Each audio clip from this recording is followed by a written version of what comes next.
Sejam muito bem-vindos a mais uma live da Academia Brasileira de Direito. Eu sou Fábio Capilé, secretário-geral da Academia Brasileira de Direito e coordenador do sistema de lives. Esta é a 14ª live da Academia Brasileira de Direito. Gostaria de agradecer a toda a diretoria e membros na pessoa do seu presidente, Roberto Vitor, por toda a confiança e empenho no sentido de promover o debate jurídico e a difusão cultural em todo o país. A Academia Brasileira de Direito, fundada em 2019, é composta por 40 acadêmicos. Nasceu fruto de um movimento gestado por 8 estados, com a finalidade de criar uma academia jurídica com viés de responsabilidade social. É composta de 40 membros, que são 40 acadêmicos considerados imortais. 27 cadeiras são reservadas para as 27 unidades federativas, ou seja, a academia possui representação em todos os estados do nosso país, sendo que 13 cadeiras são ocupadas por juristas consagrados no território nacional. Hoje nós teremos como expositor o jurista e ministro do TST e também membro da Academia Brasileira de Direito, Augusto César Leite de Carvalho. O tema da nossa live será Justicialidade dos Direitos Sociais, atuação das Cortes Internacionais de Direitos Humanos. Temos também nessa live o segundo mediador, o secretário adjunto da Academia Brasileira de Direito, Rodrigo Vaz Sampaio, que é pós-doutor em Direito e professor da Escola de Direito Seu Law School. Passo a palavra para a sua pessoa para que faça a apresentação do nosso expositor no dia de hoje. A palavra é sua, Rodrigo. Muito obrigado, Fábio. É um prazer estar de novo num encontro da Academia Brasileira de Direito. Queria cumprimentar a todos na pessoa do professor Fábio Capilé, e neles estendo também ao presidente da Academia Brasileira de Direito, e também cumprimentar o nosso convidado, membro da academia, o ministro Augusto César Leite de Carvalho. É um prazer, ministro, estar com o senhor presencialmente também, embora não de maneira física, mas presencialmente numa modalidade virtual presencial, digamos assim. Mas é um prazer estar com o senhor e dizer que acompanho os seus textos de publicação, principalmente o seu último trabalho sobre princípios do direito do trabalho, sob a perspectiva dos direitos humanos, que é realmente um tema interessantíssimo e que, ainda mais no momento atual, ministro, nós aguardamos muito a exposição do senhor, ainda mais no momento atual, com tantas medidas provisórias na temática de direito do trabalho, e que talvez a palavra afetar, não sei se ela é fraca ou forte, mas que afeta os direitos dessa área propriamente social do direito. Então, apresentar o ministro, não que ele precise, porque os títulos já falam todos por ele, ministro do Tribunal Superior do Trabalho, ele tem um pós-doutorado em Direitos Humanos pela Universidade de Salamanca, ele também apresenta um doutorado pela Universidade de Castilha de La Mancha, ele é mestre em Direito e Desenvolvimento pela Universidade Federal do Ceará, foi também advogado, promotor, e juiz desde 1990, se eu não me engano. Posso estar enganado quanto à minha memória, ministro. Né? Tá certo. E no Tribunal Superior do Trabalho deve ser desde 2009, 2008. Isso, por aí. 2009. Então não tô bem até. Então, olha, ministro, o prazer tê-lo aqui, recebê-lo é uma honra. E, por favor, a palavra é do senhor. Fique muito à vontade. Professor Rodrigo, professor Fábio, na verdade, é o prazer, a satisfação, a alegria toda minha, não só como membro da Academia Brasileira de Direito, mas pela possibilidade de estar aqui hoje com essa interlocução, né, com dois estudiosos do direito, e para tratar de um tema que é um tema muito presente nos nossos dias, né? Quando a gente fala da justicialidade, da justiciabilidade, né? Enfim, dos direitos sociais, nós estamos falando de algo que nos rodeia na medida em que nunca como agora nós tivemos uma sensação tão clara da importância dos direitos sociais, na medida, na exata proporção em que as pessoas, em geral, passam a sentir uma carência de serviços de saúde, de educação, de moradia digna, que permita, inclusive, o isolamento social, o confinamento, de trabalho digno, que permita também esse distanciamento numa hora de pandemia como a que nós estamos vivendo. Tudo que diz respeito a transporte, tudo que está presente no artigo 6º da nossa Constituição e que está relacionado a esse direito promocional, a esse direito que não implica apenas uma abstenção, mas muito mais do que isso, significa um compromisso que a sociedade, que a civilização assumiu em determinado momento, de viabilizar o exercício em plenitude de todos os outros direitos, né? Sobretudo aqueles direitos que nós concebemos como direitos de liberdade, a liberdade de ir e vir, a liberdade de pensamento, a liberdade de consciência, a liberdade de expressão, a liberdade de crença, enfim, a liberdade de trabalho, né? Tudo isso tem um pressuposto, né? Um antecedente lógico, que é a concretização dos direitos sociais. E os direitos sociais, na verdade, quando a gente os trata nessa dimensão como direitos humanos ou como direitos fundamentais, na medida em que eles são internalizados, os direitos sociais eles sempre viveram uma realidade de uma certa lógica de resistência, para usar uma expressão muito rica do Herrera Flores.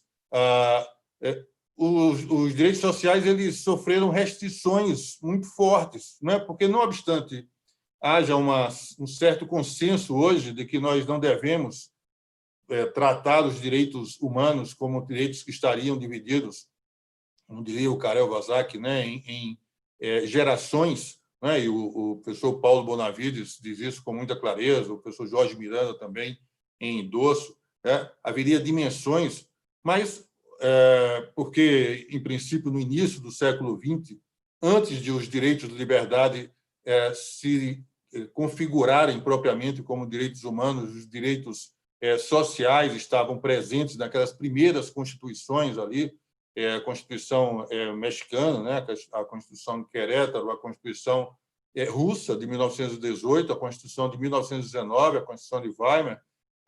Mas a verdade é que hoje esse discurso ele perde um pouco o sentido, porque o mais relevante é se perceber, e aí em sintonia com o discurso das Nações Unidas, o mais importante é perceber-se que há uma absoluta indivisibilidade, uma inter-relação, uma interdependência entre todas as dimensões de direitos humanos. Não é possível cogitar-se da liberdade de locomoção, ou da liberdade de expressão, ou da liberdade de trabalho, se nós não tivermos aquilo que o Amartya Sen chama de liberdade substancial, substantiva, né? No sentido de que há um pressuposto de direitos econômicos, sociais, culturais e ambientais que precisam estar presentes na realidade das pessoas para que elas possam exercer todas as liberdades civis e políticas, enfim.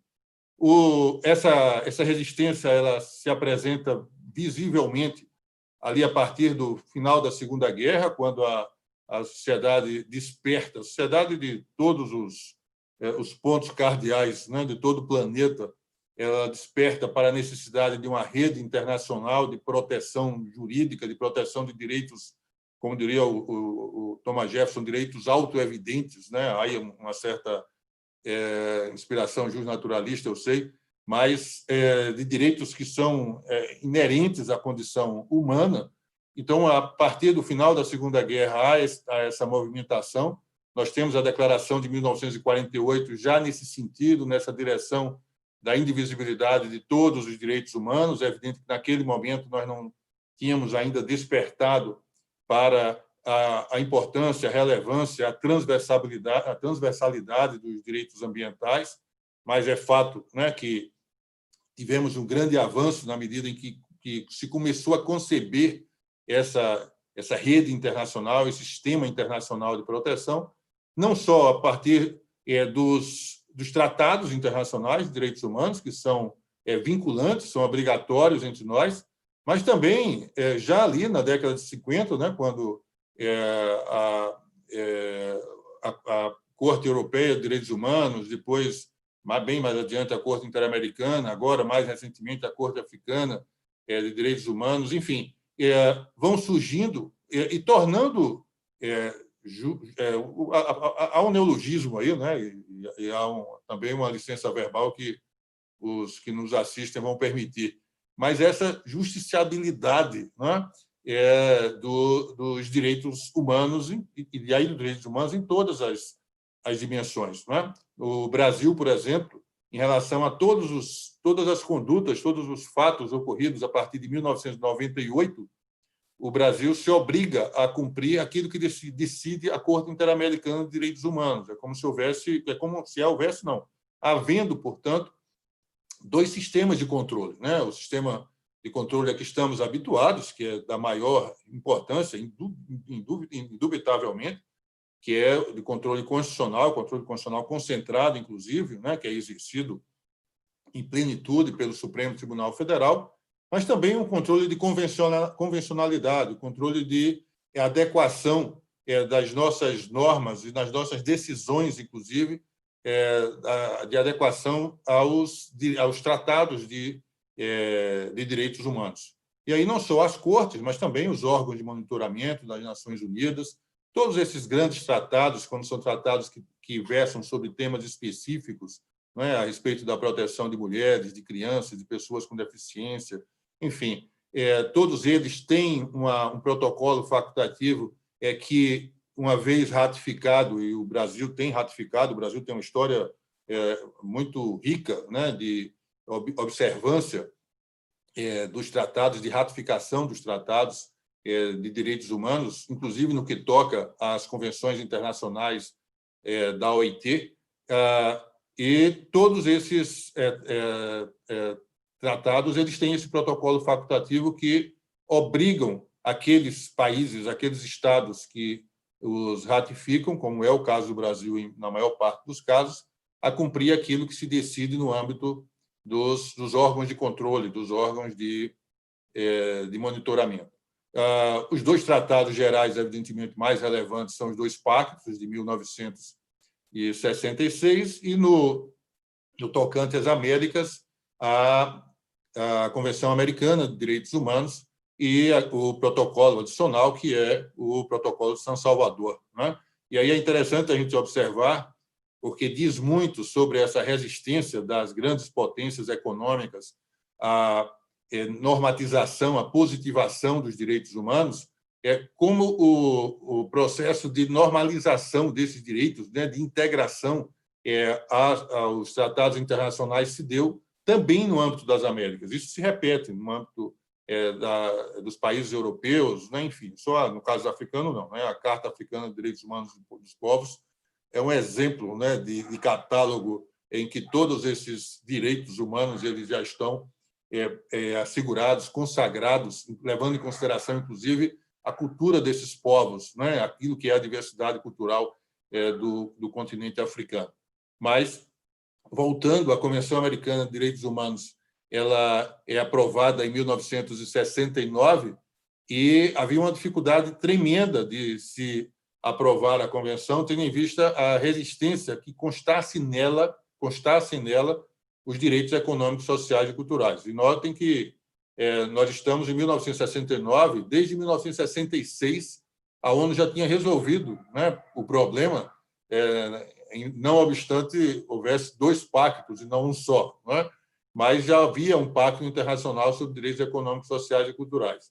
Em 1969, havia um impasse aqui nas Américas, os Estados Unidos, inclusive, se opunham à aprovação de uma convenção em que constassem direitos econômicos, sociais e culturais, e, finalmente, a Convenção Americana ela é composta de preceitos muito valiosos, né, que tratam das liberdades civis e políticas, e um dispositivo apenas, o artigo 26, que trata dos direitos econômicos, sociais e culturais, que trata, na verdade, da progressividade desses direitos.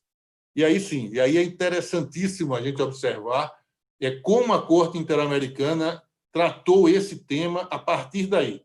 Porque, sem embargo, em 1988, nós temos a aprovação do chamado Protocolo de São Salvador, né, que inseria na Convenção Americana os direitos econômicos, sociais e culturais. Nós temos julgamentos que são emblemáticos da Corte Interamericana, em que ela, a partir do artigo 26, ou a partir da indivisibilidade dos direitos humanos, ela concretiza os direitos sociais, né? Essa pauta deixa de ser claramente uma pauta meramente programática, para ganhar efetividade, e, evidentemente, se a gente está se referindo a decisões de uma corte internacional que são vinculantes, né? Para nós, na verdade, essas decisões, essas sentenças, esses acordos, né, como nós chamamos as decisões colegiadas, elas são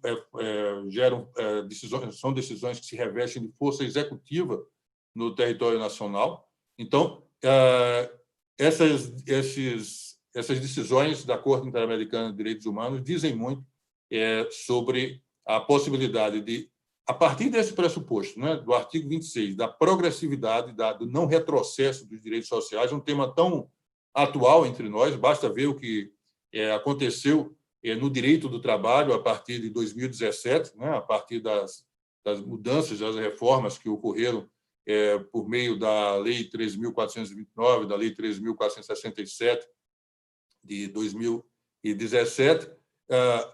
O que nós estamos tratando, segundo a própria Organização Internacional do Trabalho, a Comissão de Peritos da OIT, o que há ali é uma indicação de um retrocesso no tocante à promoção de direitos sociais.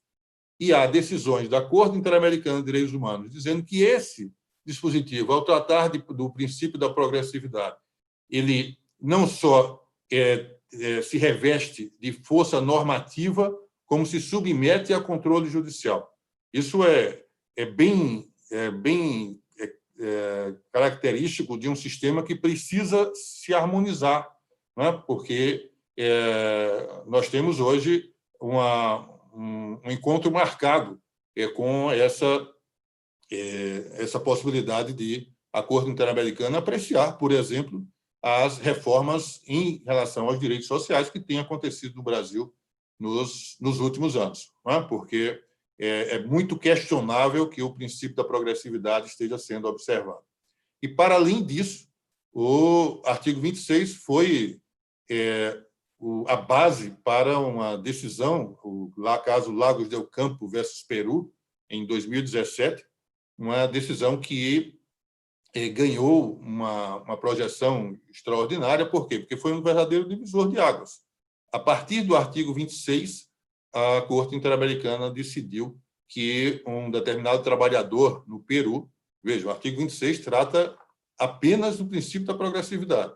E, a partir desse dispositivo, a Corte Interamericana decidiu que um trabalhador peruano, que teria sido dispensado por uma empresa por ter exercido a sua liberdade de expressão, esse trabalhador tinha o direito, e é direito social, né, caracterizado assim, de ser reintegrado no emprego, tendo em vista a não observância da progressividade dos direitos sociais pelo Estado peruano, né?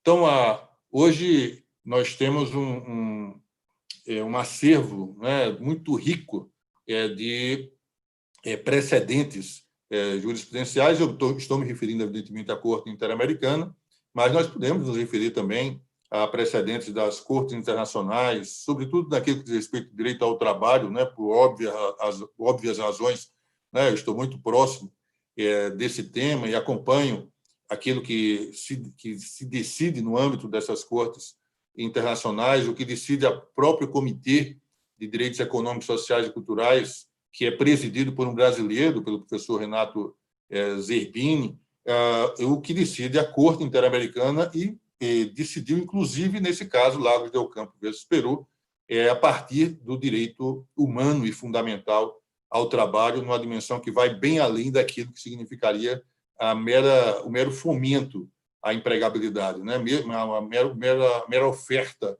de emprego, né? Muito mais do que isso. estar-se-ia a assegurar emprego digno, né? E o que significa emprego digno tem a ver com condições de trabalho, salário, enfim, que estão previstas em normas internas ou normas internacionais e que não comportam qualquer retrocesso. Enfim, um panorama geral, né, daquilo que nós teríamos a respeito dos direitos sociais e do que tem decidido, sobretudo, a Corte Interamericana de Direitos Humanos. Eu penso que passa por aquilo que eu estou, né, a mencionar, e fico à disposição dos meus queridos professores, Fábio e Rodrigo, né, para aquilo que entendam, né, que nós possamos aí aprofundar. Que maravilha, brilhante explanação, tá? A gente já está acompanhando o chat aqui, já tem as pessoas aqui, já daqui a pouco provavelmente já vão ter perguntas acerca do assunto. Enquanto isso, eu queria fazer uma indagação, um questionamento, né? Eu creio que o Rodrigo ele vai ter muito mais, que é um cara que não, imagina, muito estudado e viajado aí. Então, eu quero começar o seguinte, né? Existe uma grande metáfora, né, que ele exterioriza muito a questão da judicialidade, que é a busca dos próprios instrumentos legais disponíveis, né, e remédios jurídicos, na busca de proteção de direitos sociais. Essa metáfora ela fala que existe até que numa situação de um pássaro, né, que tenta apagar o fogo de uma floresta, e o elefante ele fica ali parado, sem fazer nada, e só olhando o fogo aumentar cada vez mais, né? Então, essa metáfora, ela exterioriza muito bem a importância dessa judicialidade como forma de preservação dos direitos. Eu gostaria de saber, ministro, na sua opinião, dentro da sua experiência com as normativas internacionais, os instrumentos normativos hoje, no campo internacional, nos dias hoje, principalmente de pandemia, né, possuem força para assegurar satisfatoriamente a responsabilização e alcance desses interesses sociais? Essa é a minha pergunta. E muito boa pergunta, porque, veja, existe um princípio que o ministro Lélio Bentes Correia, ele é integrante da Comissão de Peritos da OIT, e ele chama de princípio da ratificabilidade. Na verdade, há um dispositivo da Constituição, o artigo 19, que versa sobre essa capacidade que as convenções internacionais precisam ter, e aí também vale para os tratados internacionais, de versarem sobre direitos humanos, como é o nosso caso, em um tal grau de abstração que permita a maior quantidade possível de ratificações.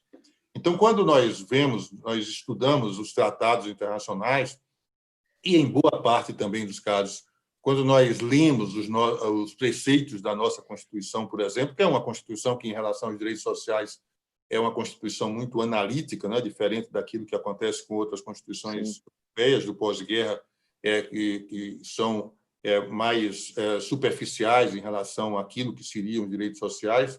Evidentemente que nós temos que levar em conta que há ali cláusulas gerais, né, normas de textura aberta, que precisam ter o seu conteúdo essencial definido, né, pelo Poder Judiciário.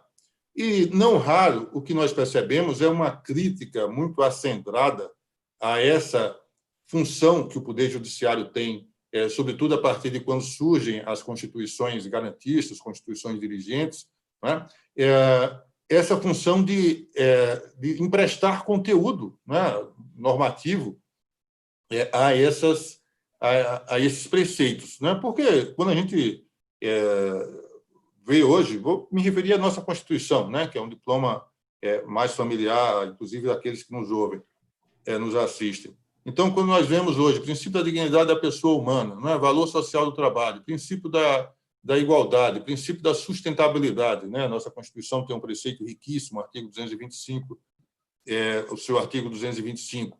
Evidentemente que nós não estamos realmente nos referindo a regras, né? Nós não estamos tratando de regras, nós não teríamos, em nenhum desses casos, nós não teríamos um valor, né, que estivesse, um valor ético que estivesse sendo aliás, nós não teríamos conduta sendo, nós teríamos um valor ético que estaria sendo enunciado pelo texto constitucional, o mesmo acontecendo em boa parte com os tratados internacionais. Daí a importância da atuação do Poder Judiciário. O Poder Judiciário no Brasil, ele tem ido muito além, e aí eu me refiro agora particularmente ao Supremo Tribunal Federal. Os tribunais superiores, a meu ver, eu integro no Tribunal Superior, mas, a meu ver, eles têm uma cautela natural, uma certa prudência que precisa existir mesmo, de não avançar além do que permite a separação entre os poderes. Então, evidentemente que se você tem uma norma demasiadamente aberta, né, que presume um mínimo de regulamentação, não convém que os tribunais superiores avancem para além daquilo que é a função jurisdicional, né, e, de alguma forma, se imiscuam naquilo que pertenceria à esfera da política. Essa esfera da política precisa ser preservada, né, no Estado democrático do direito. A função do Poder Legislativo ela é muito relevante. Mas é fato que nós precisamos... Sim, mas aí, me referindo ainda ao Supremo Tribunal Federal, eu posso me referir a dois precedentes, um não tão recente assim, que é aquele precedente do ministro Celso de Mello, em que ele trata da prevenção, do tratamento, melhor dizendo, né, da profilaxia para pessoas que contraíram vírus HIV, e a ação é no sentido de que se exija da Prefeitura de Porto Alegre, Rio Grande do Sul, políticas públicas que sejam capazes, né, de debelar esse mal. E, evidentemente, nós estamos tratando de política pública, né? Se olhar os precedentes das cortes internacionais, dificilmente, tirando as cortes internacionais, as cortes constitucionais, as cortes internacionais, não, elas avançam bem nesse sentido das políticas públicas, a gente pode voltar a falar sobre esse assunto. Mas as cortes internacionais são mais prudentes, mais cautelosas. Mas a gente tem precedente do Supremo Tribunal Federal em que o ministro Celso de Mello, na sua emenda, inclusive, decide, né, o Supremo Tribunal Federal decide por sua lavra, que não há a possibilidade de se ler o artigo 196 da Constituição, né, que trata do direito fundamental à saúde, como algo que seja uma promessa vã, né, que não se realize na prática e tal, e que isso poderia provocar uma demanda judicial. E agora, recentemente, há 1 ou 2 semanas, nós tivemos uma outra decisão também, que me parece bem significativa nesse sentido, tratando da política indigenista, né, da lavra do ministro Barroso, no sentido de que o Estado estava obrigado a implementar algumas políticas públicas que tinham a ver com a causa indígena. Então, isso tudo para dizer o seguinte: nós não estamos atrasados quanto ao alcance das decisões judiciais, pelo menos no tocante àquilo que decide o Supremo Tribunal Federal. Mas a sua pergunta tem a ver com os preceitos, né, com aquilo que está presente na nossa Constituição, nos tratados de direitos humanos. É preciso que a gente leve em consideração esse grau de abstração e essa necessidade de as cortes nacionais e as cortes internacionais, no nosso caso a Corte Interamericana, darem conteúdo a essas normas. E aí, na conta do princípio da igualdade, por exemplo, né, nós temos várias possibilidades aí, até porque o princípio da igualdade, desde a máxima aristotélica, concebida no outro contexto, é verdade, mas a necessidade de tratarmos desigualmente aqueles que estão em situação de desigualdade. Então, hoje, nós temos, nessa realidade pandêmica, nós temos pessoas, trabalhadores, que não podem ficar em casa, né? Ou pelo desconforto natural de ocuparem um ambiente muito pequeno, né, em que várias pessoas estariam, o que é uma aglomeração, né, inevitável, né, e dentro de casa, né? Mas também pela necessidade de ir às ruas, porque algumas políticas de governo, que são absolutamente necessárias, algumas bem-sucedidas, mas algumas políticas de governo que permitiriam que essas pessoas, e aí trabalhadores, empresários e tal, permanecessem em suas residências, né, aderindo ao isolamento social, não tem acontecido na dimensão que todos esperaríamos. Então, essas pessoas precisam ser tratadas desigualmente nesse sentido. É preciso que a gente leve muito em consideração nessa hora o princípio da dignidade da pessoa humana. Não é? O princípio da dignidade da pessoa humana, a meu ver, não comporta uma decisão que esteja no âmbito de uma ação, por exemplo, declaratória de constitucionalidade. Por quê? Porque tem a ver com situações, situações concretas. Né? A dignidade da pessoa humana ela é vulnerada, não na generalidade, né? Como parte de um conflito massivo, não. A condição da pessoa depauperada, das pessoas despossuídas, né? Que, em certa circunstância, diferente das demais, estariam tendo os seus direitos vulnerados. Então, nós vamos ter, eu penso, uma demanda de atuação jurisdicional muito forte, mas é preciso que compreendamos que, para além do texto literal das normas, nós precisaremos atribuir, repito mais uma vez, um conteúdo jurídico, normativo, né, de transformar esses princípios em regras, né, e aí nós temos hoje o sistema de precedentes, podemos tratar deles também, né, transformar princípios em regras e regras que possam alcançar esse desígnio, né, essa finalidade, que é pacificar a sociedade, né, que é promover esses direitos sociais, esses direitos ambientais, da maior amplitude possível. Nossa, ministro, se me permite, Fábio, para falar a verdade, o encontro com o senhor veio a calhar muito, né? Nós estamos entre o 11 de agosto, né? Estamos entre o 11 de agosto, tem toda essa imagem, e a decisão que o senhor mencionou, do Lagos del Campo versus Peru, que foi 31 de agosto. Então, fizemos o encontro no momento oportuno. Então, exatamente, entre duas datas que são muito relevantes do ponto de vista da configuração dos direitos humanos.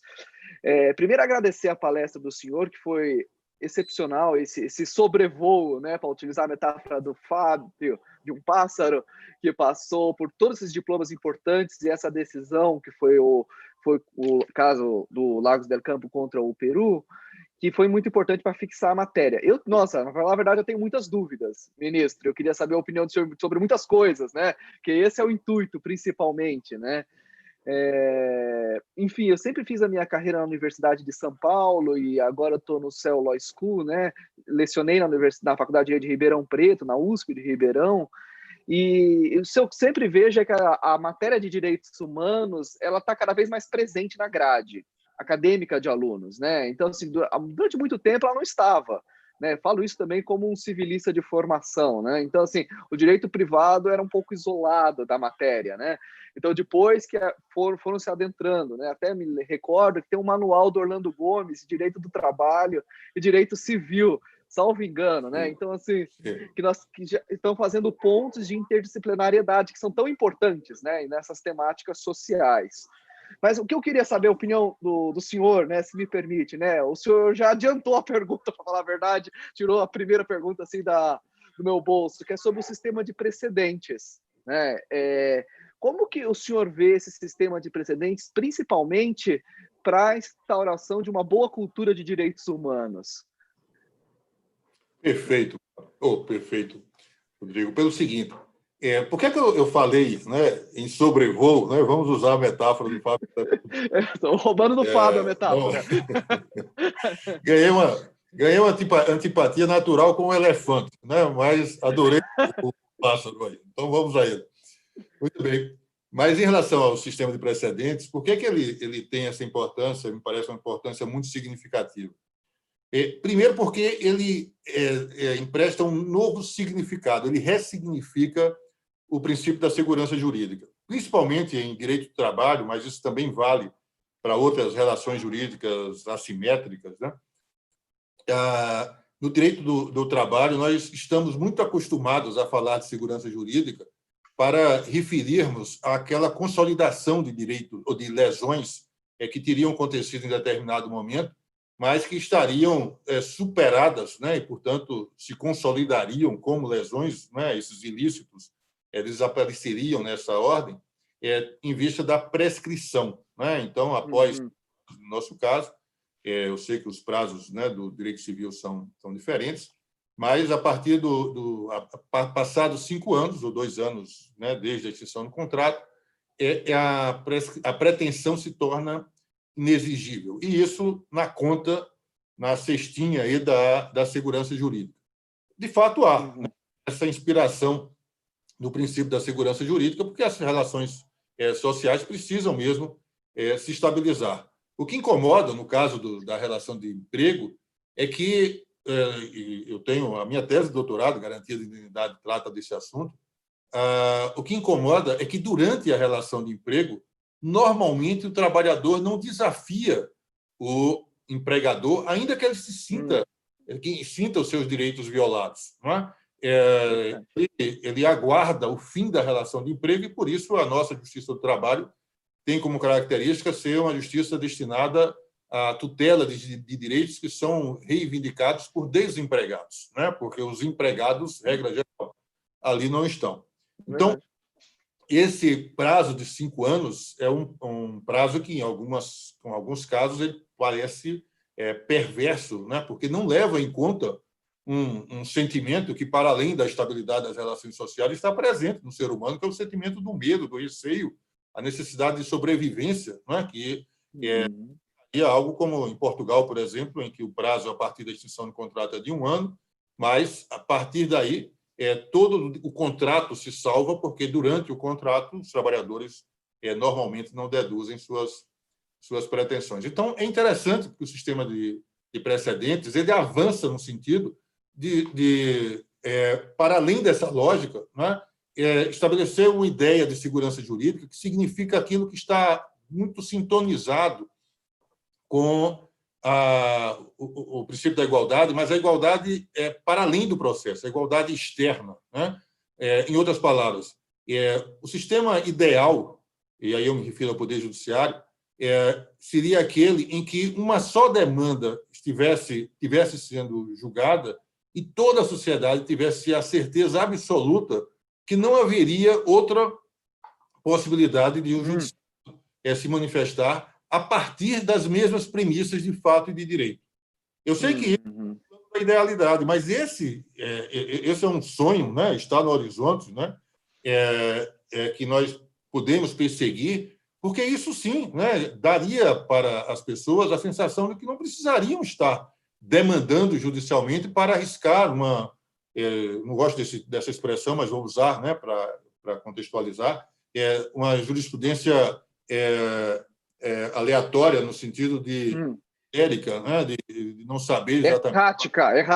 Errática, propriamente. É isso, né? Quem é que vai julgar? Né? Se o juiz tal, eu vou ter acolhido a minha pretensão, mas o juiz tal, não. Né? O tribunal, a mesma coisa. Né? E o Tribunal Superior do Trabalho, por igual. O Supremo Tribunal Federal, igualmente. Então, essa sensação não é uma sensação boa. O sistema de precedentes do common law, ele só extrai o stare decisis, que é essa força vinculante daquilo que se decide, de modo a que as pessoas tenham essa sensação de que aquela sua causa potencial já foi apreciada pelo Poder Judiciário.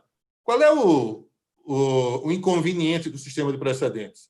É que ele tem um possível, um latente, um virtual viés autoritário. Não é? É preciso que ele seja bem operado, de modo a que a minha posição, né, e a dos meus pares em um tribunal superior, que eventualmente seja uma posição mais conservadora ou avançada em demasia, essa posição não prevaleça necessariamente sem que aquilo seja construído, né, desde a base, né, desde aqueles juízes que têm a imediatidade, né, que têm a percepção sensorial, né, do conflito, né, da realidade que está sendo posta à apreciação pelo Poder Judiciário.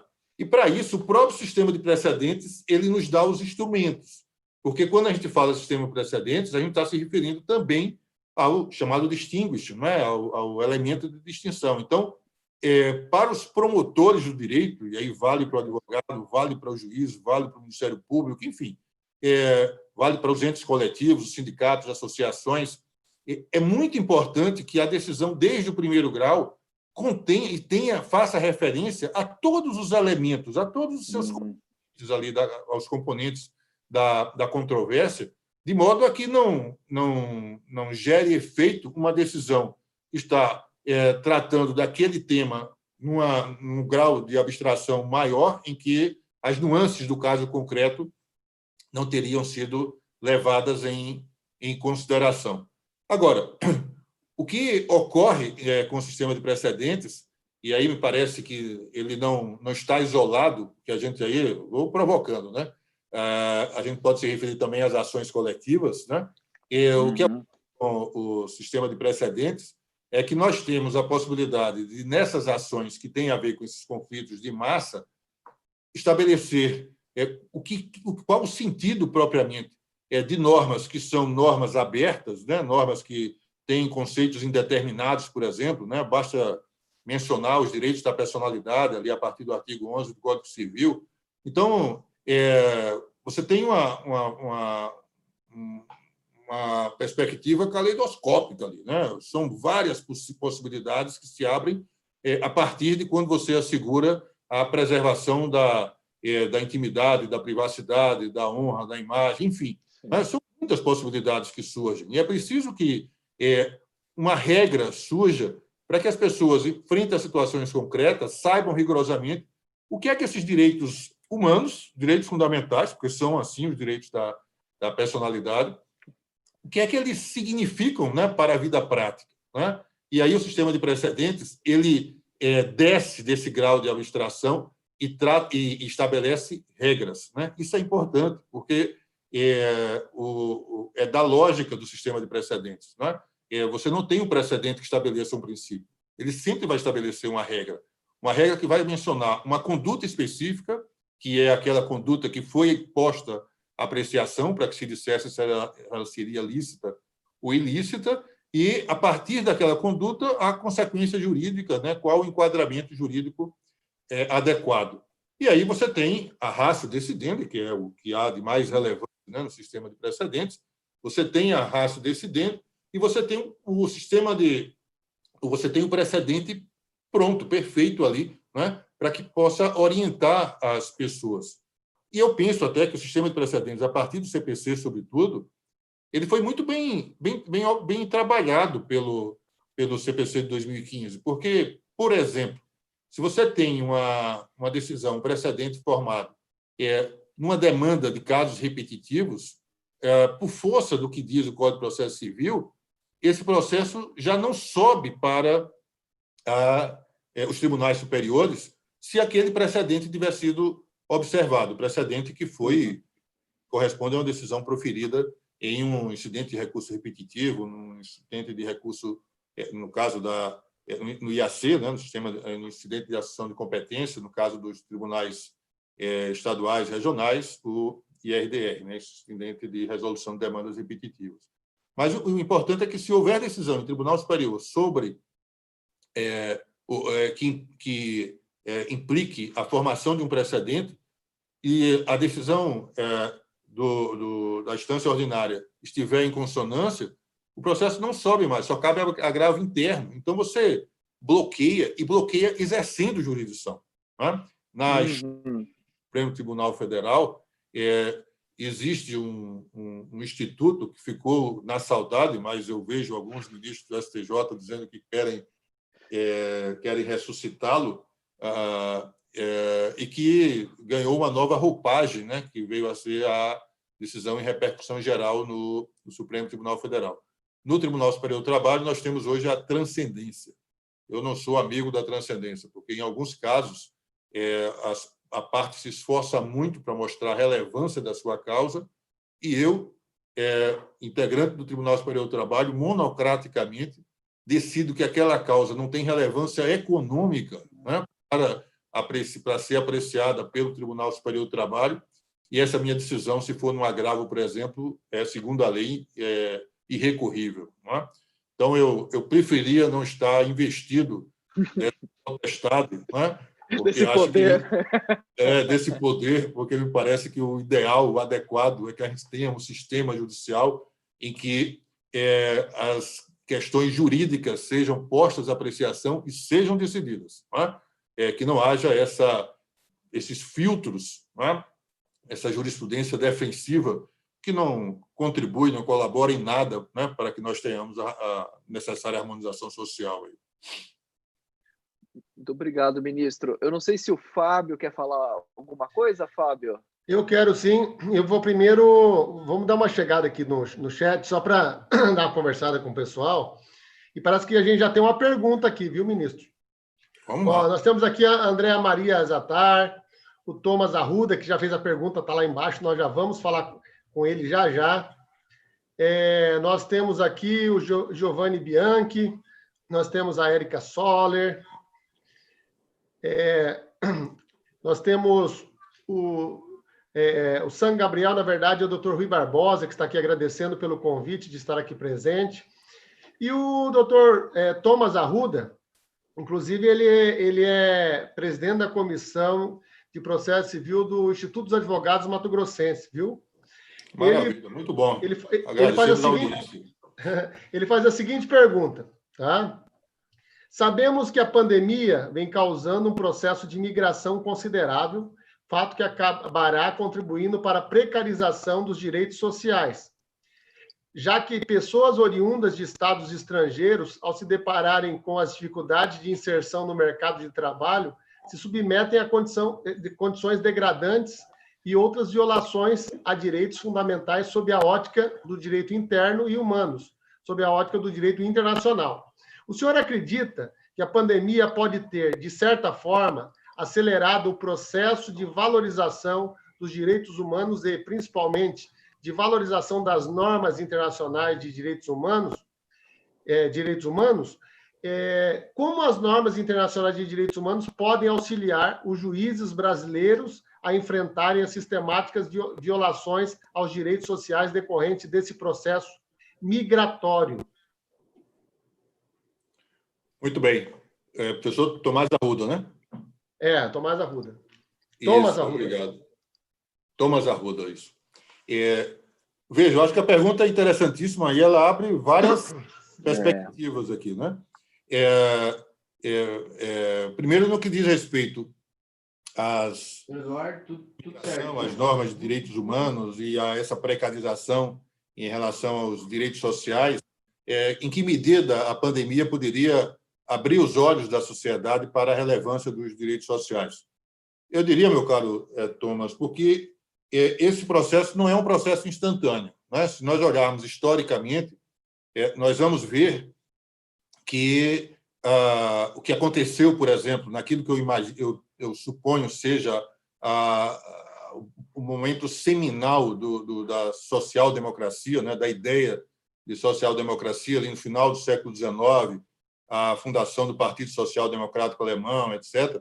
Aquilo foi uma reação de Bismarck, que começou ali, e se a gente olhar bem, aquilo demorou aproximadamente 30, 40 anos, porque foi aparentemente se consolidar quando o Partido Social Democrata toma o governo, né, da Alemanha no final da Primeira Guerra e se elimina ou ao banimento, né, do imperador, né, Guilherme II e tal, e a fundação da República de Weimar, pela primeira vez na Europa Ocidental, na Europa continental, uma Constituição ali surgia com a previsão de direitos sociais. Então, esse processo não é um processo que começa e termina em meses ou em anos, né? Demora um certo tempo, né?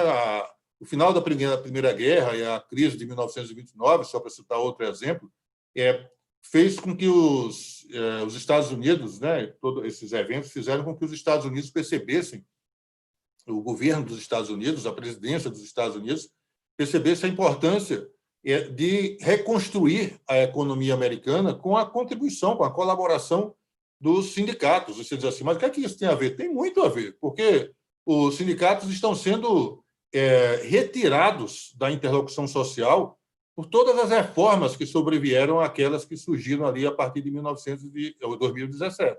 Né? O que o Roosevelt fez, né, no New Deal foi rigorosamente o inverso. Eles chamam os sindicatos para conversar.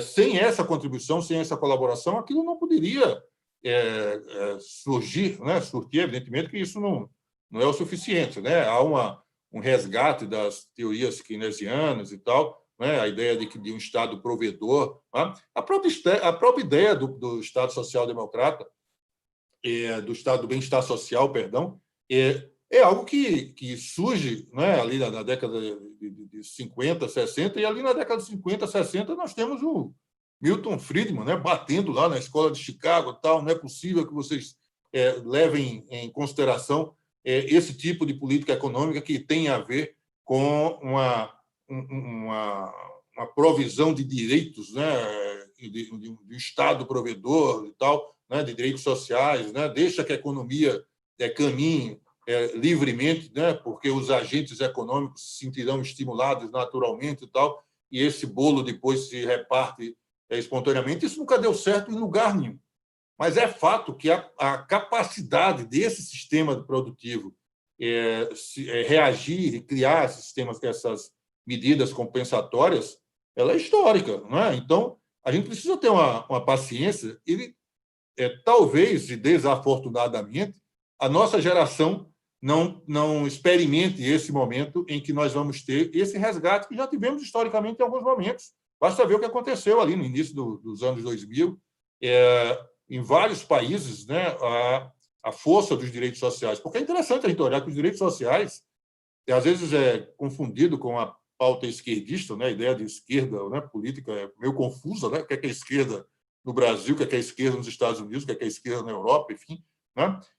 Mas, como diz o Krugman, né, atualmente, quando foram implementadas as políticas econômicas inspiradas em John Maynard Keynes, na verdade, você estava adotando nos Estados Unidos políticas econômicas fundadas em alguém, um teórico, que dizia ser avesso, né, às teorias socialistas mais radicais e queria salvar, na verdade, o capitalismo, né? É só olhar Contra os Zumbis, né? Esse livro que Paul Krugman escreveu recentemente, há uma certa passagem que ele se refere a isso. Então, a pandemia pode abrir os olhos da sociedade? Eu penso que sim. Algumas coisas têm acontecido, né? Lá na Holanda, né? Em Copenhague, já há perdão, acho que em Haia, não, acho que em Amsterdã mesmo. Já há, não sei porque me referi a Copenhague, porque está lá em cima, né? Mas em Amsterdã há uma inovação, né? Esqueci agora do termo que eles estão usando, é o biscoitinho ali, que tem dois elos, né? Mas uma inovação de novas políticas públicas, né? Que tem dado primazia aos direitos sociais.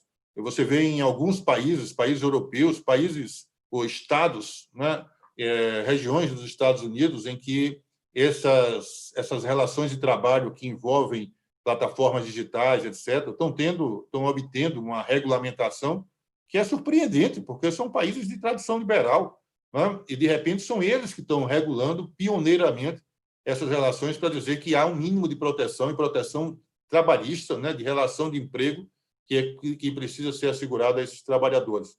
Então, eu acho que essas coisas podem acontecer e vão acontecendo gradualmente. Né? Há necessidade da gente guardar um pouquinho, guardar não, né? Alimentar um pouco essa expectativa, porque nunca, repito, como agora, a presença dos direitos sociais esteve tão forte entre nós. É só pensar no SUS, é só pensar no direito à saúde, no direito à educação, tudo se modifica quando a gente percebe que as pessoas são diferentes, né? Estamos todos no mesmo barco, mas alguns estão no convés e outros estão no porão, né? E essas coisas precisam ser vistas e a sociedade, eu acho que em determinado momento estará atenta a isso.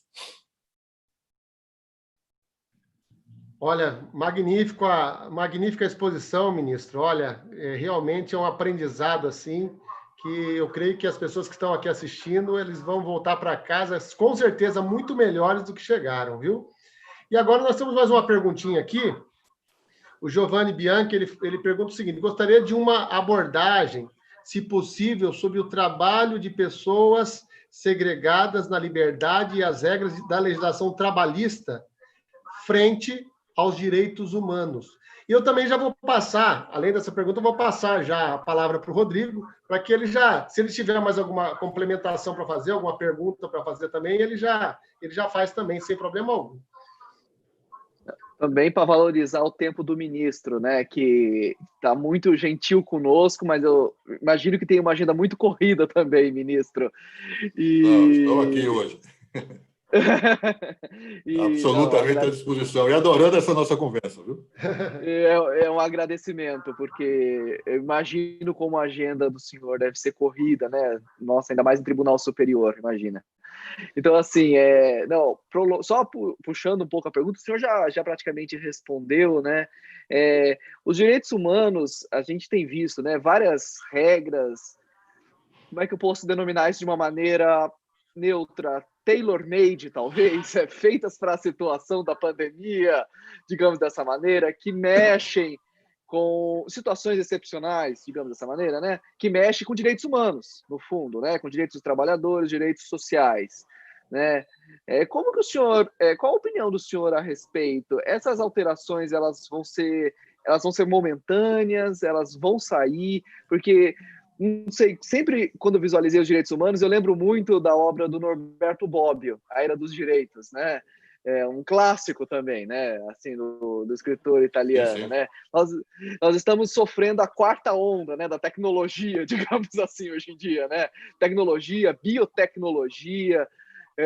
Então, assim, como que tudo isso se casa na sua visão, ministro? Aproveitando a expertise do senhor no tema, né?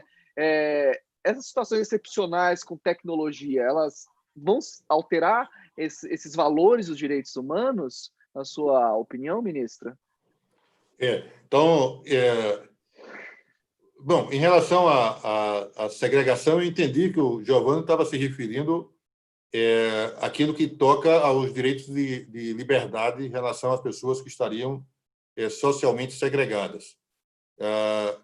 E aí é interessante a gente ver que quando a gente fala de direitos humanos, aliás, essa expressão, Rodrigo, eu chego na sua pergunta, essa expressão, ou essa compreensão, né, de que os direitos humanos são bem além daquilo que foi disseminado em um tempo recente, né, como algo que tinha a ver necessariamente com as condições dignas da população carcerária, que é, na verdade, uma dimensão muito importante mesmo, né? Nós não podemos imaginar que seja adequado que aquelas pessoas que estão encarceradas porque em determinado momento cometeram algum deslize, né, por qualquer razão, tenham um tratamento indigno, etc. Mas, como os direitos humanos, eles se abrem, né, para várias possibilidades. Tudo que tem a ver com a proteção da dignidade da pessoa humana, desde as várias projeções da liberdade, né, mas aquilo que a gente está tratando, direitos sociais, né, incluído aí a educação, saúde, moradia e tal, direito ambiental, tudo isso está nesse catálogo extraordinário, né, extraordinariamente rico dos direitos humanos. Então, quando a gente fala em liberdade para pessoas que estão isoladas, é preciso que a gente veja qual é a contingência desse isolamento. E é importante que a gente perceba que aqueles que estão isolados, mas sem condição de estarem, né, dessa forma e tal, porque precisam ir às ruas, etc., precisam, sim, da presença do Estado, né?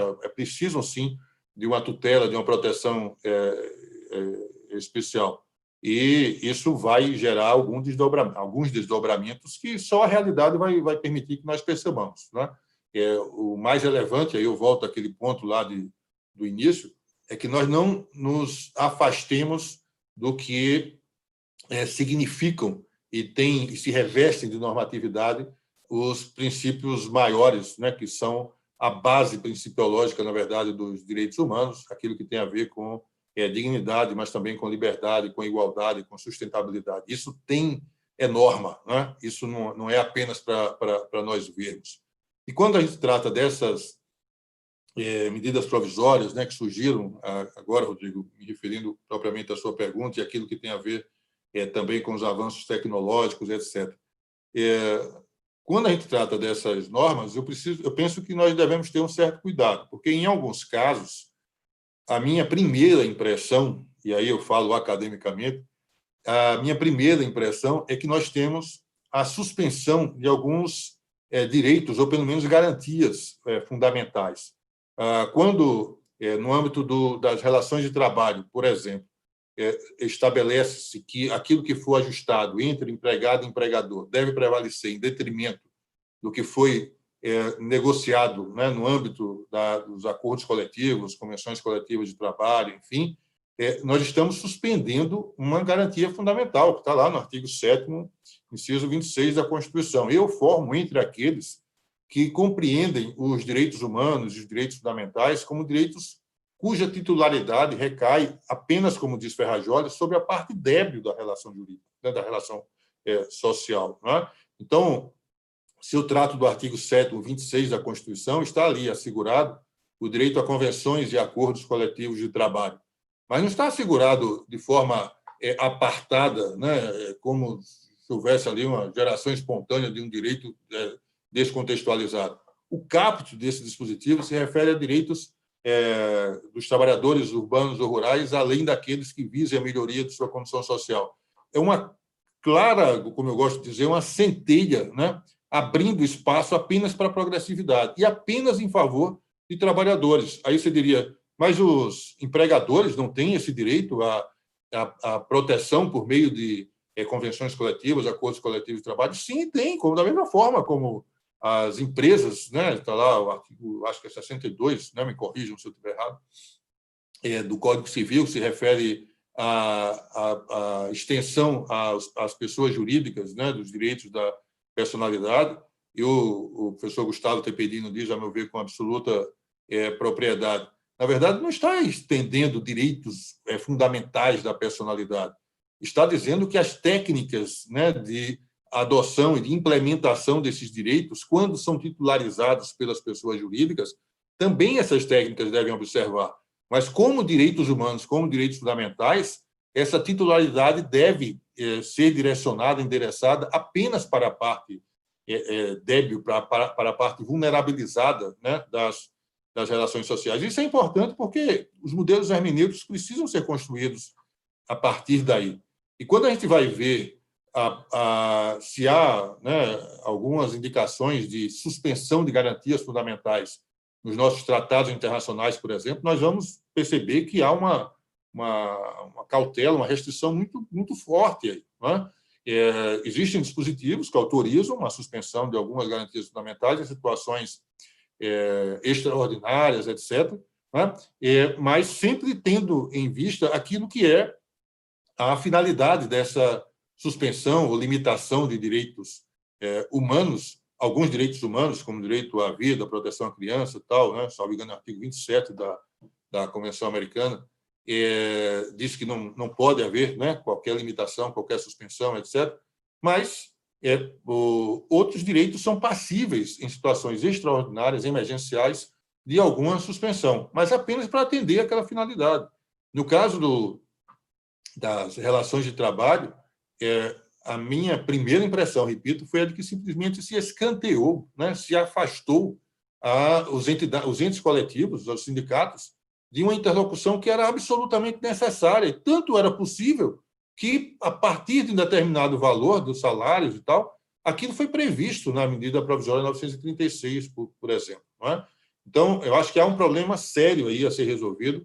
A Comissão de Peritos da OIT tem se debruçado sobre esse tema. Eu acho que também há um encontro marcado, né, com a jurisprudência nacional frente a situações concretas, enfim. Mas, para não deixar a última pergunta, né, sem resposta, porque ela trata de um tema fascinante, né, em que medida esses avanços tecnológicos poderiam estar interferindo nas relações de emprego.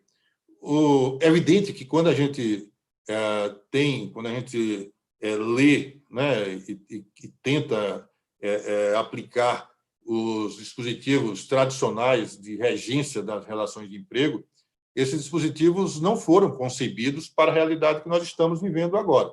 Mas uma parte dessa realidade, naquilo que tem de substancial, né, de consubstancial quase, está presente, né, também naquilo que foi regulado lá atrás, né, no início do século XX, enfim.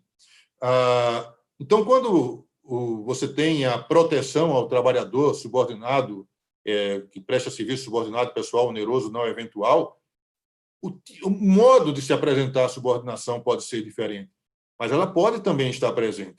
Não é? A pessoalidade também pode estar presente. E, às vezes eu vejo argumentos, eu não fecho questão. Digo, não, o trabalhador que presta serviço para uma plataforma digital, necessariamente ele será um empregado. Eu penso que esse tema precisa, sim, ser amadurecido, né, com absoluta tranquilidade aí, tal, pelas cortes, pela instância ordinária, pela instância extraordinária, né, sem que nós estabeleçamos padrão desde logo. Até porque as próprias plataformas digitais elas estão sofrendo algumas mudanças, algumas modificações, e não é só aqui no Brasil, não, né, para me referir a uma delas em especial, mas no sentido elogioso até, né? A Uber nos Estados Unidos, em dado momento, em função das reivindicações, das demandas no estado de Nova York, a Uber estabeleceu que ali a conexão não poderia durar mais de 12 horas e o tempo de desconexão seria entre uma jornada e outra de, no mínimo, 6 horas. No estado de Nova York, não há uma decisão, um precedente do Tribunal de Nova York reconhecendo o vínculo de emprego, mas não transitou em julgado. Então, nós não temos, como na Califórnia, né, saiu essa semana, eu ia mencionar com o senhor, ministro, saiu essa semana, se eu não me engano, uma decisão da Califórnia, né, sobre o Uber, que configuraria vínculo de emprego. O Uber, inclusive, uma empresa concorrente, né? A Lyft. Lyft, é isso. Lyft, eu não me recordava. Eu recebi pelo The Economist, eu falei, olha que interessante, né? O assunto volta, né? Esse que é o ponto, né? Não, e o Financial Times, agora, né, tem 2 ou 3 dias, o editorial do Financial Times foi no sentido de que já era hora de essas empresas que fazem a gestão, né, dessas plataformas e tal, reconhecerem a relação de emprego, etc. Perfeito. Então, há uma movimentação, né, que é algo que vai acontecendo aos poucos. Eu acho que o que é mais importante é a gente perceber se, na situação concreta que se apresenta, aquele trabalhador, porque às vezes se diz assim, não, aquele trabalhador ele não tem aquele trabalhador tem absoluta liberdade de trabalhar na hora que ele bem entender. Bom, mas o vendedor externo, né, empregado que também tem essa liberdade de trabalhar na hora que bem entender. Por que ele trabalha? Porque ele depende daquele vínculo de emprego, né, para garantir a sua subsistência, a subsistência de sua família. Isso não é um elemento decisivo, né? Isso está presente como regra naquelas relações de trabalho em que o trabalho garante a sobrevivência da pessoa, né? E, evidentemente, da família que o cerca, etc. Agora, isso significa dizer que a dependência econômica gera relação de emprego, isso implica subordinação política? Não necessariamente. Você pode ter. Aliás, em alguns países, a Alemanha, por exemplo, né, tem na lei que trata, né, que faz a regência das normas coletivas, está ali previsto. Aliás, na Itália, agora também, em relação aos trabalhadores que prestam serviço por meio de aplicativos, a mesma coisa, quer dizer, eu chamo de parasubordinados, né? Então, esses trabalhadores, mesmo quando não são empregados, mas quando são economicamente dependentes, eles têm os mesmos direitos previstos nas normas coletivas que envolvem, né, que disciplinam a relação dos empregados em situação similar ali e tal. Então, essas relações elas vão ganhando complexidade. A gente precisa ter um desprendimento de espírito para olhar, para entender, né, como é que essa coisa funciona, porque em algumas exigências, né, eu tenho um grupo de pesquisa, né, no no IESB, né, Centro Universitário IESB, que é onde eu ensino aqui em Brasília, o grupo de mestrado, em que eles estão estudando, e em alguns momentos nós fizemos algumas entrevistas, levamos, né, os motoristas, entregadores, né, para conversarem conosco e tal. E existem algumas exigências que não precisavam necessariamente estar presentes, né, como, por exemplo, a de que um determinado tempo de conexão e de disponibilidade, né, seja assegurado por aquele trabalhador, né, motorista, entregador, sob pena de ele receber o que eles chamam de gancho, né, que é um tempo de desconexão e tal. Aquilo é disciplinar. Onde é que você encontra poder disciplinar em relações de direito civil? Não é o caso, né? Você tem uma cláusula penal, é outra história. Mas a possibilidade de o credor, no caso, o credor da prestação laboral, né? Mas de o credor punir o devedor, não é? Isso só acontece na relação de emprego. Ministro, eu nem sabia o nome. É gancho o nome disso. Eu não conhecia o nome. É gancho que se dá esse... Gancho, eles chamam de gancho. Há uma tese de doutorado da Universidade Federal de Minas Gerais. Eu não consigo. A Ana Carolina, enfim, vale a pena. Ela que interessante. Teve entrevistas, né, pesquisas em processos específicos e tal. É bem interessante, né? Essas expressões, esses termos são utilizados. E nessas entrevistas, no nosso grupo lá também, eles mencionam isso, né? E outras rotinas, né, que implicam punição. No sistema que eles chamam de peer-to-peer, né? E aí não são eles os empregadores, mas nesse vocabulário, nesse glossário novo, né, que nasce com as plataformas digitais, economia colaborativa, etc. E nas plataformas, não é peer-to-peer, você pode ter uma relação que seria triangular, né, porque teria a participação da plataforma, mas não necessariamente implicando alguma punição para o sujeito dessa relação jurídica que não cumpra aquelas determinações estabelecidas pelo outro, né, polo aí da relação jurídica. Então, isso tem que ser olhado, né, cada caso, né, para se verificar se estão ou não presentes aqueles elementos essenciais que são tradicionais na relação de emprego, porque o modo de se prestar o trabalho se modificou, historicamente sempre se modificou, não é? O modo como se trabalhava no século XIX não é, evidentemente, o mesmo modo que se trabalhou no sistema fordista, taylorista, né? Mais adiante, o chamado toyotismo, né? Essa horizontalização do trabalho, né? Que hoje está tão presente entre nós e tal. Essa valorização do trabalho imaterial, né? Essa incursão da inteligência artificial, né, na concepção, e na realização do trabalho, tudo se modifica, né? Mas a gente precisa ter algumas premissas básicas, né, que nós possamos utilizar para irmos acompanhando. Se houver necessidade, nós vamos modificar, né? Mas, evidentemente, que algum parâmetro a gente precisa ter, porque o que não pode ocorrer é que, por exemplo, algo chegue à apreciação do advogado, né, ou do bom, para isso eu não tenho solução. Não é? A ordem jurídica, né, ela precisa dar alguma sugestão que seja, né, precisa dar estabelecer algum equilíbrio, né, para essas relações, e isso tem a ver com a interpretação. Enfim, né, processos exegéticos que se constroem a partir daí.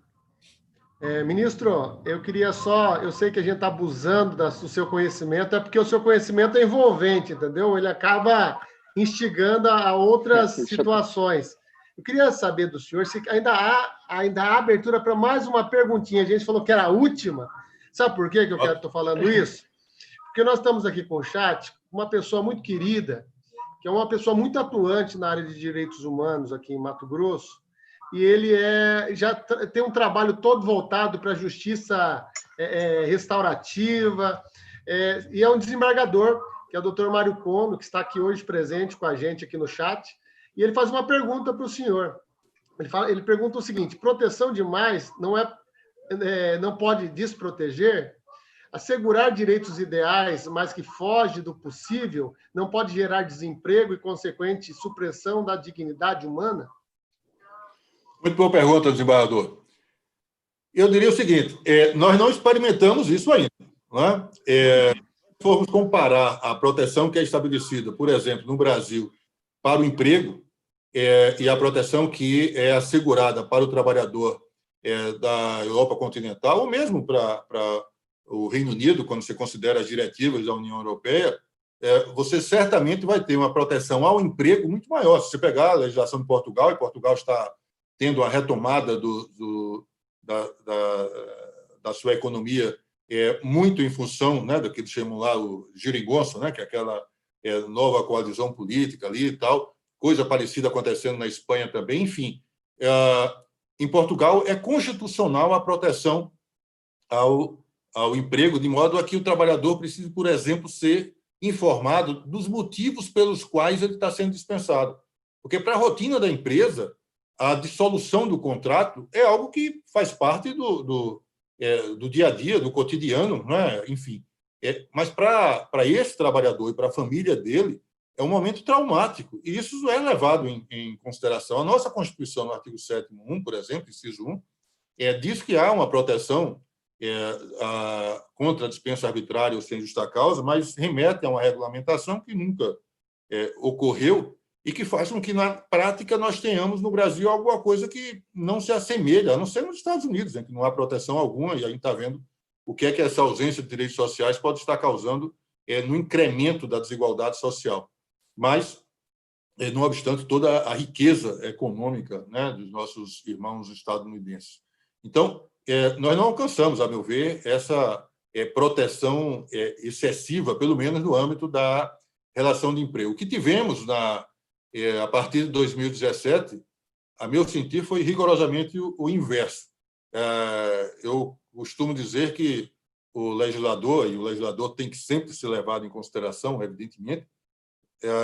O legislador ele tinha 2 livros de cabeceira, né? Ele tinha a CLT e ele tinha o livro de súmulas e orientações jurisprudenciais do TST. Ele não gostava de nenhum dos dois e resolveu reescrever, né, esses catálogos aí, dizendo o inverso. Em alguns casos, ele disse coisas que não fazem o menor sentido. Então, o nosso esforço hoje é de tentar dar sentido e alcance a essas normas que surgiram e que dizem, por exemplo, que as regras que tratam de jornada e intervalo não afetam a saúde do trabalhador. Isso está dito, né, na consolidação das leis de trabalho, na nova CLT, no artigo 611b, parágrafo único. Então, você imagina aí um trabalhador rodoviário, por exemplo, um motorista trabalhando 14, 15, 16 horas por dia. Isso, segundo a nossa CLT, não vai afetar a sua saúde, né? É preciso, eu gosto de dizer isso, é preciso avisar a OMS. A OMS está muito sobrecarregada, mas, né? Enfim, né? Parece que a nossa lei, de repente, está mudando, está regulando o que Kant chama de juízos da experiência, né? Em outras palavras, se você tem um fato, uma conduta, você precisa mesmo que a lei estabeleça qual a consequência jurídica, porque, afinal, se você não o tiver, você não vai ter um sistema de controle social eficiente. Agora, não adianta a lei dizer que aquilo que né, deixa de ser. Então, a medida provisória 927, vocês trataram há pouco, né? O Rodrigo falava sobre ela. A medida provisória 927, em determinado dispositivo, diz algo que parece significar que o teletrabalhador, aquele trabalhador que está realizando o teletrabalho, né, que está muito comum, né, presente entre nós, agora, por exemplo, né, que esse trabalhador que está realizando o teletrabalho, se ele cumpre toda a sua jornada e ele continua realizando o teletrabalho, ele não está realizando horas extraordinárias. Se isso não for uma intromissão na ordem dos fatos, né, o legislador precisa explicar quais são as consequências jurídicas, mas não pode dizer que ele não está trabalhando. Ele está trabalhando, ele próprio legislador, né, está dizendo que está trabalhando. E há uma transferência para a autonomia privada, individual aí que eu falo, muito forte, porque a pretexto de se transferir para a negociação coletiva, o que é positivo, não é? E é um movimento que acontece no mundo todo. O que aconteceu a partir de 2017 foi que temas que estavam entregues à negociação coletiva foram transferidos para o ajuste individual. Então, banco de horas, né? Sistema 12 por 36, bom, aí a gente teria o chamado trabalhador hipersuficiente, né? O trabalhador que ganha aproximadamente 12 mil, 13 mil reais no Brasil e tem título superior, o que vale para ele é o que é regulado no contrato individual de trabalho. Isso não é regular, isso estava assim no século XIX. Né? Nós avançamos bem para estabelecer aqueles parâmetros, aquela base mínima de proteção, aquém da qual não haveria trabalho justo, não haveria trabalho digno.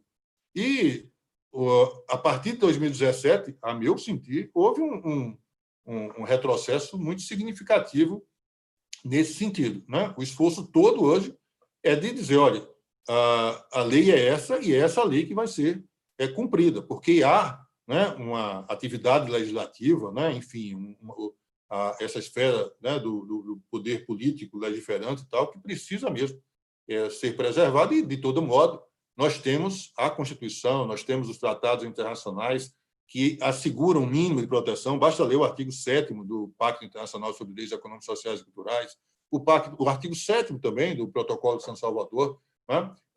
Condições mínimas de salário, de jornada, incluídas aí férias, feriados, enfim, tudo que diz respeito à liberdade sindical e tal. Aí você diz assim, então não haveria necessidade de mudança alguma? Ao contrário, eu volto aos avanços tecnológicos, nós precisamos urgentemente de reformas trabalhistas, nós precisamos todo o tempo de reformas trabalhistas, mas não pode fazer como se fez em 2017, que, a pretexto de se regular o teletrabalho, se definiu o teletrabalho, está lá no artigo 75A, alguma coisa, da CLT, está definido o teletrabalho, muito bem definido até o teletrabalho. E, no mais, você lê aqueles dispositivos, está tudo sendo remetido ao ajuste individual. Mas essa é a forma que o legislador encontrou para legislar essa matéria. Será que ele não poderia ter ido lá na legislação da Espanha, da Itália, da Alemanha, de Portugal, enfim, né? E encontrado alguma base para inspirá-lo, né? Alguma base normativa para inspirá-lo para que, por exemplo, o teletrabalho fosse conciliado com a proteção à privacidade, à intimidade das pessoas. Nós fazemos hoje teletrabalho e nós precisamos preservar, né, o ambiente nosso e de nossa família. O trabalho não pode invadir o nosso tempo e o nosso espaço, né? Doméstico, residencial. Se você pegar a legislação, o Código de Trabalho Português, 2009, ele está regulando isso. O nosso não diz nada, né? Então, na verdade, não se regulou, simplesmente se teve a preocupação de encaminhar para o ajuste individual aquilo que poderia ser tutelado, né, legislado, regulado, disciplinado pela norma legal. Né? Infelizmente, isso significa um trabalho mais árduo, né, repito, do Poder Judiciário para se dar sentido e alcance a essas novas normas legais que existem mesmo. Excepcional, brilhante. Olha, estou assim muito feliz, muito assim contente, não só com o conteúdo, viu, ministro, mas pela sua simpatia, a sua didática, a sua forma assim, o entendimento muito fácil. Então, eu fico muito feliz pela sua disponibilidade. E nesse momento, né, já indo para o encerramento dessa nossa live, eu gostaria de passar novamente a palavra para o senhor para as últimas palavras, né? Caso o senhor queira fazer algum agradecimento, alguma observação, estamos aí a ouvi-lo. Ô, Fábio, deixa eu agradecer primeiro o ministro, porque a última palavra tem que ser do ministro, né? Como dizem na Espanha, o bispo é o último, né? Então, assim, a última palavra tem que ser do ministro, né? Agradecer o ministro, assim, realmente, ministro, foi enriquecedor, eu tomei nota, várias notas, ó. Então, estão todos aqui da sua palestra e algumas ponderações, e realmente eu vou pensar e meditar sobre elas. E agradecer, o senhor tem uma didática realmente incrível e uma facilidade na transmissão do conteúdo. Eu diria que é um professor nato, com toda a honestidade do mundo. Muito obrigado, ministro, por esse momento com o senhor. Bom, obrigado, Rodrigo, obrigado, Fábio, obrigado também, né, a todos que estiveram conosco hoje. E eu quero dizer que esse tema, tudo que diz respeito a direitos humanos, né, direitos fundamentais, ele tem sido o meu objeto de reflexão, assim, meu objeto, que eu falo, meu tema de reflexão, né, durante esses últimos meses. Isso se intensificou, não só pela experiência de participar do corpo docente do pós-doutorado da Universidade de Salamanca, né? Há vários dos nossos amigos, inclusive, que integram a Academia Brasileira de Direito, e que participam desse projeto, que é um projeto magnífico. Mas eu percebi também a necessidade de esses significados, né? Esses conteúdos que estão relacionados a direitos humanos em todas as suas dimensões, necessariamente interrelacionadas, isso ficar mais presente nas relações sociais, nas relações que se estabeleciam nesse momento tão delicado, tão complicado, tão traumático da vida, não só nacional, né, do nosso planeta aí, né, que vive essa pandemia. Eu tenho gravado, né, vídeos. Eu nunca imaginei que fosse fazer isso, né? Eu não sou avesso às mídias, às redes sociais, mas meus filhos me estimularam e eu fiz disso um caminho próprio e passei a gravar vídeo no Instagram, YouTube e tal, abri lá canais. Enfim, tenho interagido, né, por aí, porque vejo tudo que diz respeito à proteção ao trabalho humano como algo que está necessariamente em relação de interdependência com as liberdades, né, não só as liberdades que estão relacionadas ao trabalho, mas também todas as liberdades civis, né, tudo que diz respeito ao direito ambiental, tudo que diz respeito à sustentabilidade. A gente precisa pensar holisticamente, a gente precisa pensar o mundo oferecendo à nossa comunidade, né, a essa aldeia global, uma solução, uma alternativa que não seja aquilo que nós estamos vivenciando nos dias de hoje. E esse encontro, né, essa nossa live aqui, me permitiu falar um pouco, né, e ser provocado inteligentemente aqui por vocês e pelos nossos também interlocutores, pela nossa assistência. Foi um momento muito rico. Eu agradeço, viu, a oportunidade e estou sempre à disposição para tratar desses temas e dos temas correlacionados. Olha, nós agradecemos muito, ministro, e a gente já evidencia também que nós vamos fazer novos convites, viu? Para que o senhor possa estar com a gente, para estar expondo o seu conhecimento. Esse seu conhecimento tem que ser muito explorado, viu? Porque a gente vê que o senhor atinge assim, uma plataforma muito ampla de pessoas, seja desde o neófito até o grande mestre. Então, o senhor consegue realmente trazer esse conhecimento de uma forma muito, muito mais abrangente. Eu queria agradecer também meu dileto, caro amigo aí, que é Rodrigo Sampaio, uma pessoa extraordinária. Ele olha lá, um menino, né? Mas é um pós-doutor. Inclusive, a gente teve aqui com a Mariana Chaves, que ela estava fazendo, a gente até conversou sobre isso, que ela estava fazendo, representando a academia, mas em outro país. E ela falava assim, olha, com esse menino com 5 anos já estava no mestrado já. Então, ele é um menino prodígio mesmo, é uma pessoa que é uma pessoa muito admirada também pelo seu conhecimento, pela sua articulação, a forma de lidar. Eu fico muito feliz de estar nesse ambiente e saber que nós temos pessoas tão valorosas dentro da nossa Academia Brasileira de Direito. E a academia, ela visa exatamente isso, o fomento jurídico, né? E fazer com que a gente possa integrar mais as pessoas, possa integrar mais os membros, levar o conhecimento, transpondo as fronteiras realmente físicas, para que o saber ele possa ser propagado para as condições mais distantes possíveis. Eu queria, antes de concluir, eu queria só fazer menção mais a duas pessoas aqui, que seria o Evandro César, que também colocou uma aula brilhante. Meus parabéns a todos, né? O Evandro é vice-presidente do Instituto dos Advogados, também é tesoureiro da Academia Mato Grossense de Direito, E o Mário Kondo, ele colocou no final, a ideia era provocar o raciocínio dos participantes, né? Eu acho que ele conseguiu. Então, dentro desse contexto, eu queria agradecer. Eu quero falar para o pessoal que ainda está no chat, falar, gente, semana que vem, próxima quinta-feira, nós estaremos aqui às 17 horas de Brasília, 16 horas de Mato Grosso, no caso aqui em Cuiabá.